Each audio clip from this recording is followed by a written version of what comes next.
Hello and welcome to Anatomy of Sex. I'm your host, Melanie Studley. What's up, guys? My name is Seth Studley. I'm a licensed marriage and family therapist, and I want you guys to tune in because this conversation about sex got really personal, really deep, and really real. It sort of started out, it totally started out just for our Patreons, and then we switched gears and it became a whole thing because it was us working through an issue in real time, and it became two parts. So you'll hear an intro that is not like a normal intro after this intro because that's how it flowed that day. And so this, like I said, it's a two-part series. The first part you're going to hear right now. The second part, you got to go over to Patreon to get and to listen to that. And so you can head to, what is it? Patreon.com/Anatomy of Marriage. Get it. $6.90 a month. Come on. That's like a half a latte, basically, out here in Seattle. You guys can afford that. Patreon.com/Anatomy of Marriage to catch the second half and also get real advice on real sex and real stuff. That's exactly right. So we hope you enjoy the show. All right. Bye.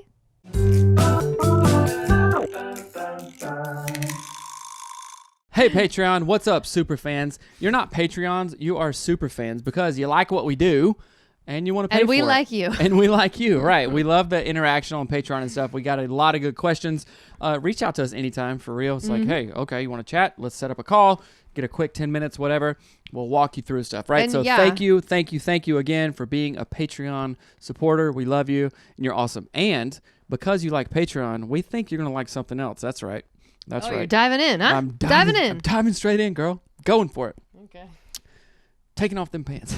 Oh my gosh. I'm going for it. That was weird. Keep on with they're not interested in this. What was I saying? Oh, August 6th, we're doing a Back to Basics boot camp, you guys. That's right. Our house in Maple Valley. A couple of you Patreons have been here before, right? Which is exciting. We've hung out in Seattle. We've had a good time, and we want to do it again. We want to see you. That's right.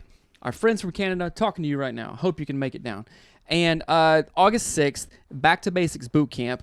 Part of it is free. Part of it is a ticketed event, which the ticketed event is going to be at our house. And then afterwards, we're going to go out to Seattle, hang out, party, have some food, have a lot of fun. To the Rheinhaus. To the Rheinhaus. Right. It's a German bar. It's awesome. Pretzels, all that stuff, right? But anyway, August 6th, Back to Basics boot camp. You guys get your tickets on Eventbrite. There's a limited number of tickets, by the way. For the part of it's free. Part. But if you guys fly out here, we'll treat you right. We'll go hang out. We'll do stuff, right? So let's dive straight in. And this is exciting because Melanie has a topic that she thought of 2 seconds ago while walking back from HQ to the house. I'm like, okay, surprise me with it. It was longer than that. But I'll tell you what it is. So here is, I don't know how to explain it. And I think the title of this episode might be How You Feel Has Nothing to Do with Me.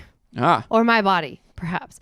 So today, this very day, not long ago on this very day, you were gone at work. I was home. My mom had picked up the kids. So I'm like, I'm going to wash my dang hair because I'm trying to make it, whatever, doesn't matter. It takes a long time. So I was going to wash my hair. I was going to put on some self-tanner because I'm white AF. Right. And so I'm like, okay, I'm going to do this. No one's home. No big deal. So Seth comes home after I've taken a shower.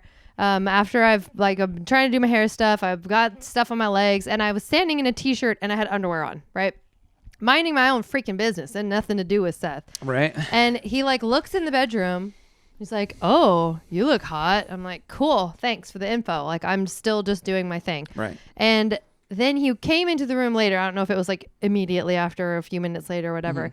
And were kissing me and touching me. Right. And I sat there thinking, one, I was zero in the mood. You could not have gotten farther away from being in the mood than I was in that moment. So I'm like, I'm just trying to get crap done. I have a limited amount of time before kids come back home and I've got to be podcasting and blah, blah, blah. So I'm totally not in the mood.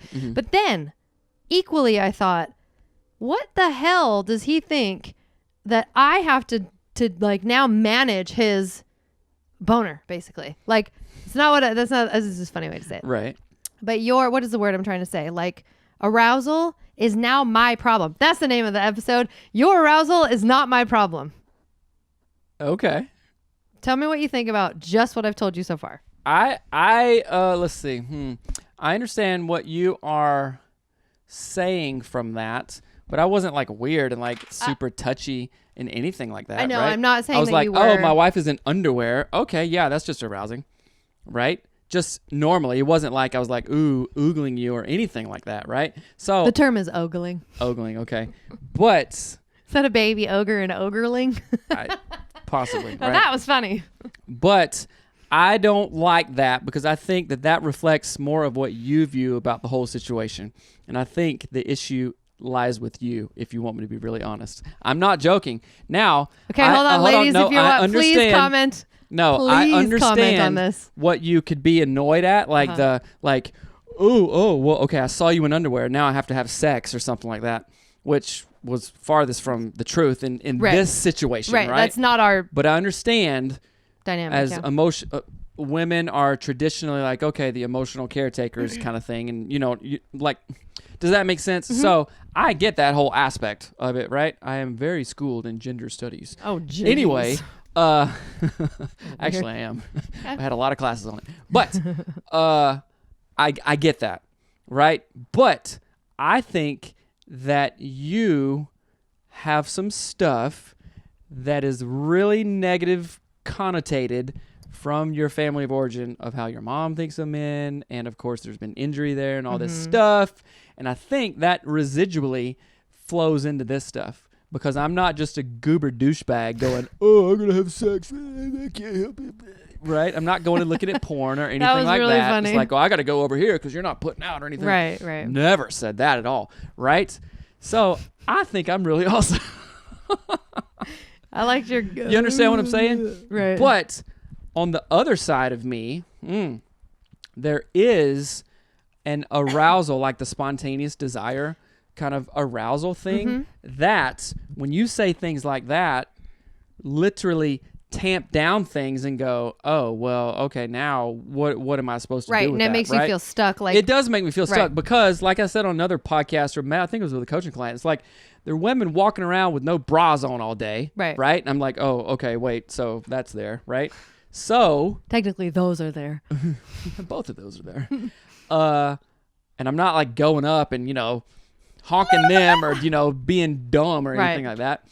But it's like, okay, lady, So if I see you in shorts or underwear, for that crying out loud matter, right? Like I'm thinking, oh, okay, kids aren't home, right? But I know that is the farthest thing from your mind, and you're not doing those things on purpose, because I really have to work hard in my growth mindset thinking, okay, you know what? She's probably thinking about dishes or podcasting or editing or bills or picking up kids. Sex is not on her radar right now. It's on mine, basically always, and especially like I'm saying, there's other people out there. If you were, sexually aroused all day, seeing people that aren't your husband, you'd be like, oh, you'd want to come home. And so that's why you work in Seattle. That was funny. No. Do you understand what I'm saying? Yeah. So I want you, I'm turning the tables way on you, today. I want you to work through that part, because honestly, I would like to have more sex than we do. Right? I just honestly would. I think like emotionally, spiritually connecting, everything is better when we're having sex, right? Literally everything. It's just, it's like making $1 million a day. That's good. So, but tell me what you're thinking of that. I'm not, intending to not sabotage, but to go, oh, well, let me tell you what I think about that. No, I think that what you're saying is valid and good. And I think as you were talking, I was thinking of an analogy, trying to find an analogy that makes sense to this idea that I think most women feel when their husband, and it can be the other way around, when let's say higher desire partner approaches their spouse and they go, I have lust for you.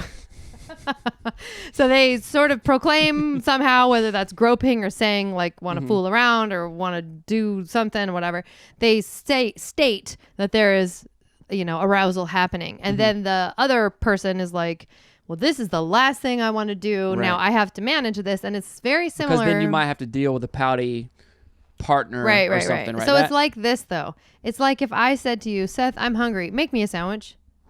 Will you make me a sandwich every time?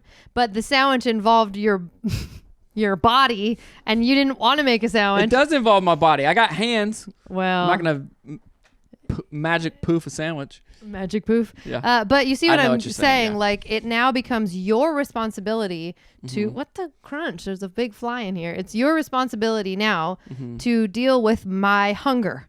Right? And that is annoying. That gets old. Right? So it's not that here's a perfect analogy in that hunger version of that. Like instead of saying, Seth, I'm really hungry, make me a sandwich, I go, hey, do you want to go to Switch later? Like, do you want to go get a sandwich together? It's going to be super fun. We'll go on a date. Like, we'll have a good time. We'll make it this thing that both of us get to enjoy. And because the way that I looked at it, again, this is coming to my mind because I'm noticing it more and more lately where I'm like, and this is just honestly, I'm not trying to be weird or mean. I'm not mad about anything, but I'm like, I just don't want you to touch me. Like when it's not, there's a thing where I feel like if it makes sense in some settings and it doesn't in others. And most times I feel like you're touching me to send me a message that you want something, not I love you. You're so sweet. You're wonderful. Not like the way you would touch a kid. Like you're like, oh, I love you. You're so cute. Boop. You know, like fun, cute. You're touching me to send me a message. And the message is, I want to be with you. I lust for you. Right. And I don't like that. And I would feel differently if you were touching me, Saeed vibes, right? Okay. Like if you were touching me and it was like, you're beautiful. I just want to sit with you. A perfect example is when we watch Lost, which is why we don't have sex. It's because we watch Lost all the time. We just got to get done with Lost and our lives will be, even Mariner said it. He's like, man, we're going to have so much time when we're done with Lost. Really? Yes. Oh, geez. But so even when we watch Lost, like, I would love for you to sit with me on the couch and snuggle. You like never do. Right. And I'm like, because what? I'm doing 75 hard right now. But you're done with your workout and you sit on the floor and it drives me. Because you were working out. Oh, come on. It was. I thought about it last night. I was like, oh, am I going to interrupt her workout to sit? Maybe. And I dare not say my true feelings to her. Anyway, that to me is important. And I wanted to share that idea because I've never really, I've heard this idea explained sort of differently. Like, women are responsible for men's sexuality. Like we have to manage it and like monitor it. And we're responsible for their pleasure. Like, I don't know. I've heard that women sort of. Women are the gatekeepers of sex. I've heard that. Like, right. I've heard that in several different contexts. But one I recently came across was, it was like an old saying, and it was like a wisdom saying. Like, yeah, women are the holders of this. And I'm not saying that that's true or not, but that was maybe the thinking of the day or something. Probably like, why they burned witches. These ladies hold the key to the vag. I don't think that was the reason, but I just think that it's an interesting concept to think about. And I also want to share this and talk about it because I hear coaching clients say this all the time. They're like, I don't want my husband to touch me. When he touches me, I know what the hell he wants. It is not an I love you touch. It is not the like sweet way you would, pet a dog or hold a kid's hand at the park. Like, you don't ever hold my hand. You walk 10 freaking feet in front of me and you always have. You're like your grandma. My back view of you is you going like this, like your grandma walking 15 feet in front of us places in London. To go, girlfriend. Apparently not with me. And so it's interesting because your arousal is not my, what did I say? My responsibility. Right. And that just resonates a lot. And so I don't know how to solve it, I guess, is my thought. And I guess... But, so, I'm going to defend myself here. Defend your honor. I am not the douchebag, whiny baby type of guy, right? Excuse me? Am I that? Like, I just, we'll have sex. You're kind of slightly, not the sex version of that. You're the emotion. Okay, perfect example. Real talk, boy. Guys. We recently got a nanny, which is the best thing ever. I highly recommend just getting a nanny. And Seth was like... not a nanny goat. My parents had a goat named Nanny. But the nanny was here. And she uses Venmo, right? She's 18. Of course she uses Venmo. And I intentionally was like, I'm going to Pilates before the nanny leaves. And I'm not telling Seth how to do Venmo, and I'm not doing it for him. Right. And you literally asked me when I got back, how do you do Venmo? Like, you are an adult man. You know how to do Venmo. You're asking me for what the bleep are you asking me for? I felt stressed out because we didn't pay her yet, and I don't know the password to my thing. Oh, So Surprise, that was like, I surprise. own it, but I did it today and got the Venmo thing and all that stuff. Now Did you pay her? I'm waiting. I request her to be Okay. my Venmo friend, and then she has to accept, and then I can pay her. Right. But So that's what I'm talking about. So you're not in the sexual realm. You're not like a needy, whiny baby.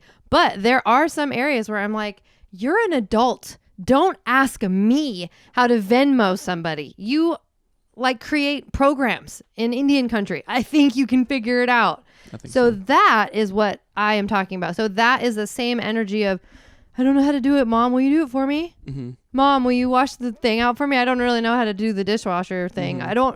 Mom. It's that energy when you're Right. like, I'm touching you because I'm aroused, but I'm not showing up sort of fully and inviting you to have a sandwich. Taking all of our analogies and wrapping them it's into always one. around food, I think, for That's you. right. Mm-hmm. So does that make sense? Mhm. And so I guess a solution in that might be, and this is me talking to me, you, and if any couples are dealing with this, and clients. So if you're our client, here's me talking to you. I think women need to show up with that. We need to stop looking for that.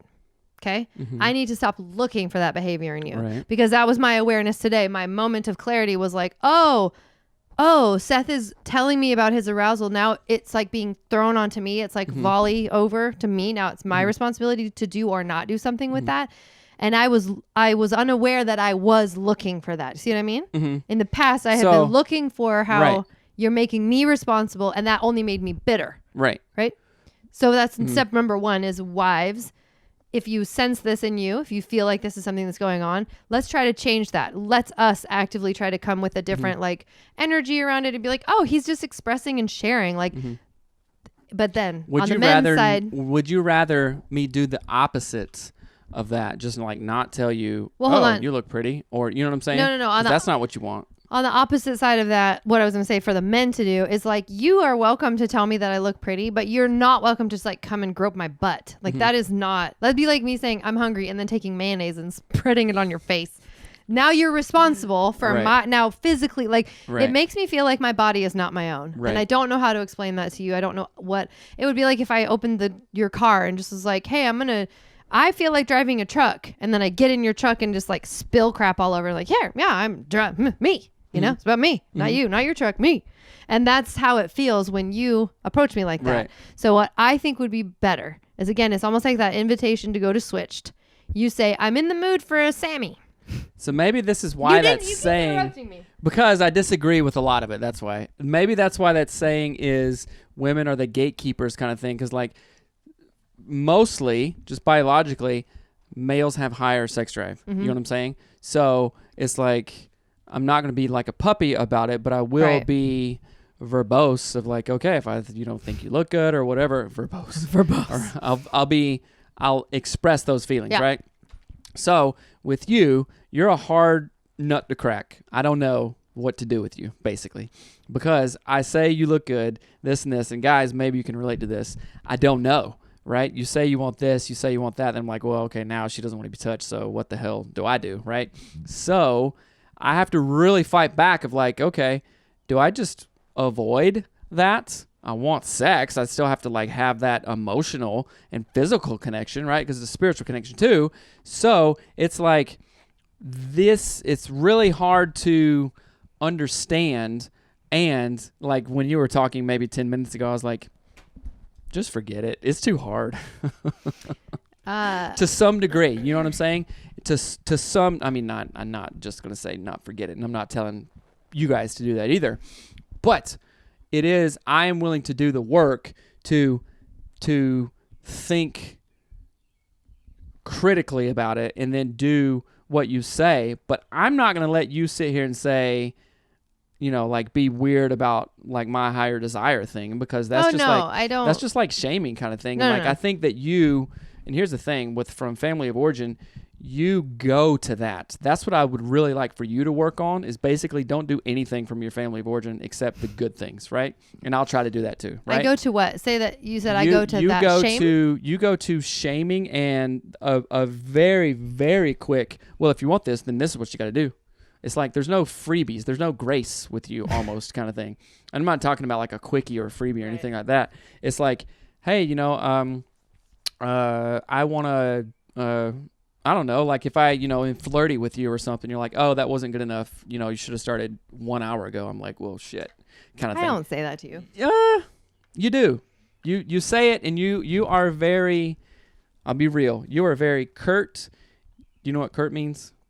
No, I'm serious. Like that, I've never heard that word. I only What's say that because somebody said that like 3 years ago. I'm like, I've heard that, but what does that exactly mean? And then I put that word with a personality with this lady who was a real bitch kind of thing. So that's why I'm not saying that to you or anything.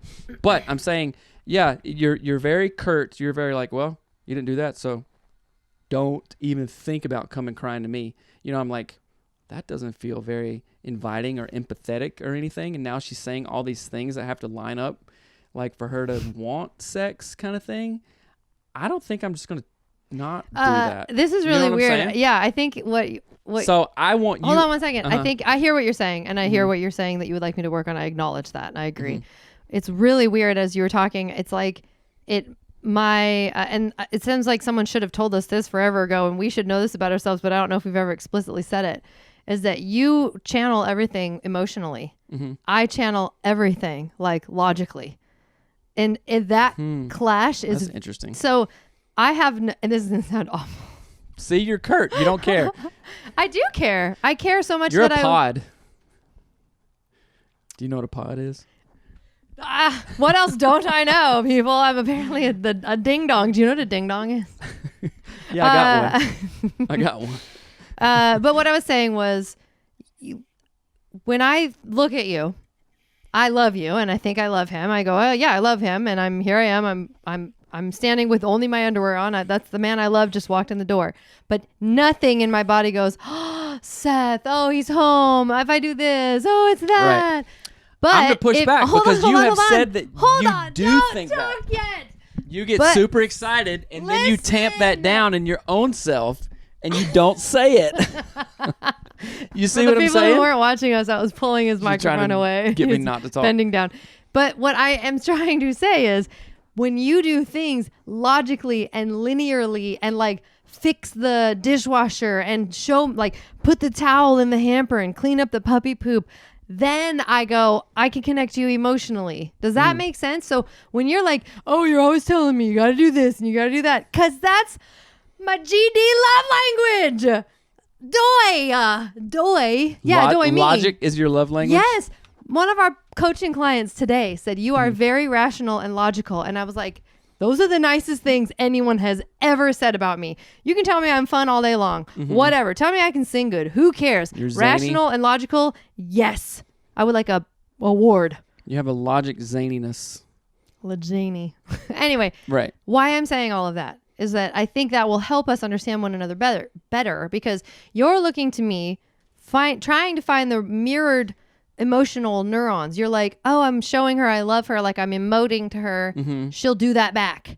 And then we'll have passionate sex. Right. I'm looking at you, looking at me, thinking, don't even think about it. Fix the dishwasher, then we can have passionate sex. Okay. Right? But here's the thing. You don't do the things. I do those things. No, you don't. Is so frustrating. I could take our camera right now and show you the leaky faucet. There was a hole in our roof for 100 years. Like literally every time it rained, our bathroom would leak. The dishwasher's not hooked up. I mean, there's 10 million things that I go, that right there. And those are my love language. Those make me go, they not make me, but they help me see you in a different way. That feels like love to me. Logical things feel like love to me. Logical service. Logical, like I'm Logical done. service. It's the name of my company. Logical service. But does that make any sense or you just give up still? No, I don't give up. That does make sense. And I think... Okay, so this is good to know, right? Awareness is curative. But I do want to say, you don't have to not say that you think I'm beautiful or whatever, or sexy. Saying is different than touching. Right. Saying you want a sandwich is different than putting mayonnaise on your face. That sounded gross. So, okay, if I commit to logical service, what can you commit to? Bring the booty. No, not just bring the booty, because then that's easy for you. No, it's not.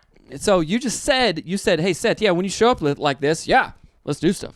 Right. So that's an accelerator for you. That's a turn on. You get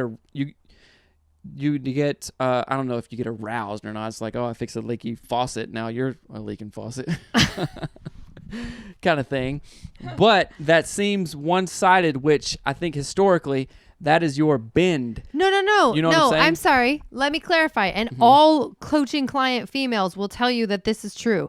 If you fix the faucet, I will emote with you more. I will give a shit about you because you are helping me. Think of what Dave Ramsey talks about in that same sentence. I will give a shit about you. Think of Dave Ramsey.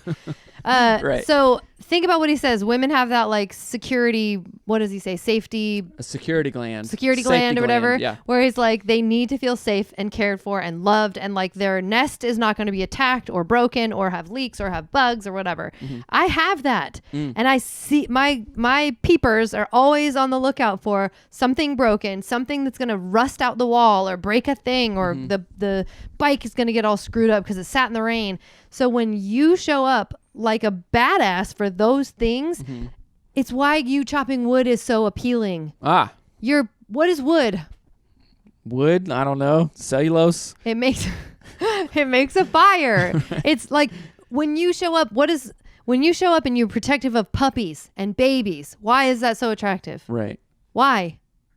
Because you know that I can protect you. Providing and caring for and making it safe and making it like you're taking care of our nest, helping me take care of our nest is the sexiest thing you can do. I thought you would care more when I almost got in a fight with a kid at the skate park. I give two shits about that kid. I was protecting your daughter. Yeah, thank you for doing that. I do appreciate that. But yeah. So that's not a leaky faucet fixing. That is not. Not at all. Okay. But you hear what I'm saying? I do. And I hope it makes sense because I want to just find balance and I want to have more sex, but again, lost is really why we don't have sex. You have to know that, right? Hard. I'm going to do like a blog post of like 75 hard ruined my sex life. That's not true. But, that's the way that I want to look at it because I don't just want to acquiesce to you and have you come with that like baby energy of like, well, I just want to be with you now because I don't want that and you don't want that.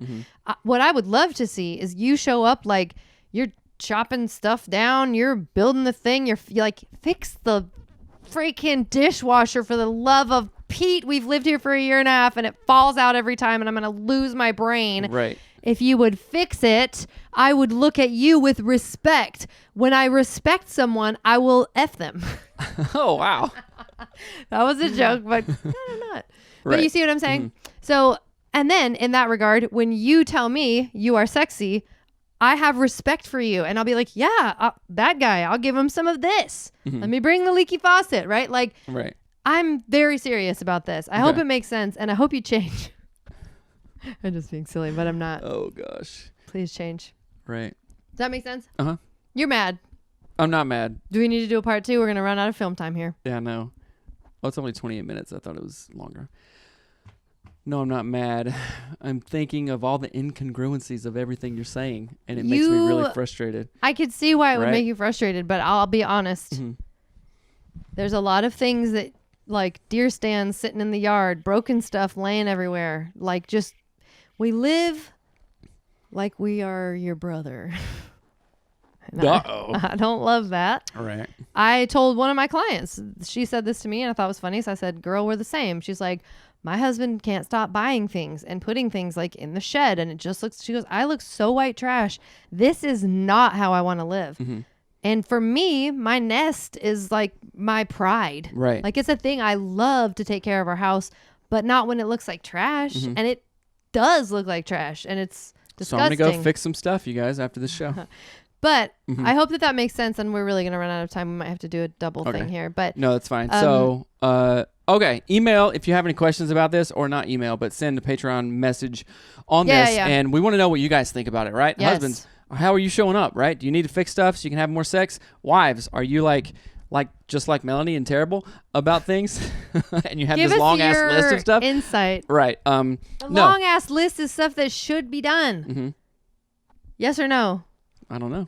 You want the dishwasher hanging out of the wall? Okay, we got to go. We're gonna legit. Yeah, run out of we time. love you guys. Thank you. We love you guys. Tell us send your any questions. literally give us your insights. People have helped on marriage through the show for a million times, so you keep being the people. All right, we love you. Bye. Hey guys, we hope that you enjoyed this episode. Remember, there is a second follow-up episode that we didn't even know we were going to do it when we ended this episode. We literally stopped talking. So we turned the camera off and then immediately started talking about it. I said, let's just record an episode. So do not forget, head over right now to patreon.com/anatomy of marriage to catch the second half of this episode. It's already posted, you can hear it right now. I promise you won't regret it. It's like one of those things where we had to keep on talking. Yeah. We had to. We're like, this isn't done. Yep. Let's press record. And we got it there. So go to patreon.com/anatomy of marriage. We'll catch you over there. All right, guys. Bye.